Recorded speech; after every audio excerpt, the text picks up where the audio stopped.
దీని అమ్మ ఇది షూటింగా లేకపోతే వీళ్ళ ఇంట్లో ఫంక్షనా? ఒక్కడు టైంకి రాడు, టైంకి వచ్చినా సెట్కి రాడు. వీడొకడు పొద్దు నుంచి తిప్పిన పేపర్లు మళ్ళీ తిప్పుతానే ఉన్నాడు. రేయ్ సార్ చేసిన యాక్టింగ్ చాలు, వెళ్ళి యాక్టర్ని పిలు. Okay sir okay. మనం అంటే హీరోయిన్ పడి చచ్చిపోతా.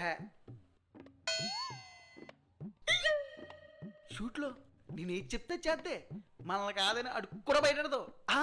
అలా కంట్రోల్ చేసాం సార్. సార్ రే మళ్ళీ చేస్తాను, పెట్టి. Scene ready sir.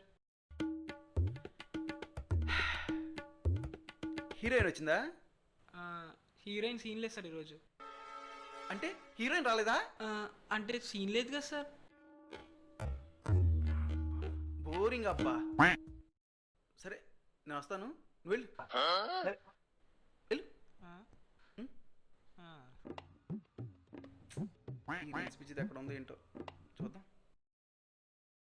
డైరెక్టర్ గారు చూస్తే ఎలపిల్లమ్మ అన్నారు, వీళ్ళేమో హీరోయిన్ లేకపోతే రానంటున్నారు. ఈడే ఎంత యాక్ట్ చేశాడంటే ఆ బండోడు ఎంత యాక్ట్ చేస్తాడో చూద్దాం.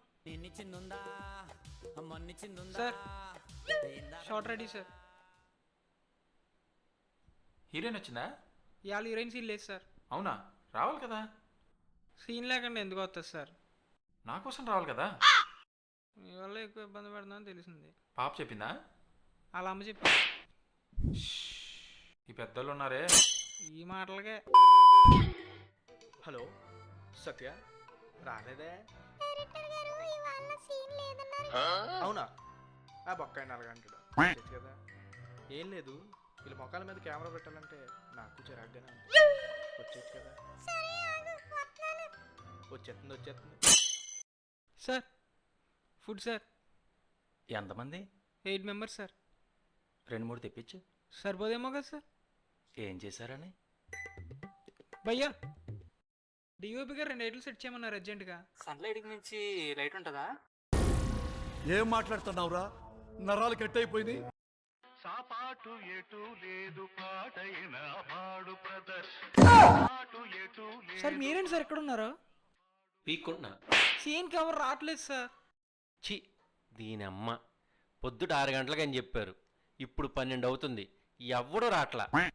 నేను ప్రొడక్షన్ బాయ్నో లేక డైరెక్టర్నో నాకే అర్థం కావట్లా. వెళ్ళి భోజనాలేనా చెప్పు. ఫుడ్ కూడా చెప్పాను సార్. 8 మందికి 3 తెమ్మంటున్నారు సార్ ఆయన. ఏంటి 3? నేను ఇది చేద్దాం కానీ మీరు స్వతంత్ర దేశంలో సార్ హీరోయిన్ వచ్చేసింది సార్.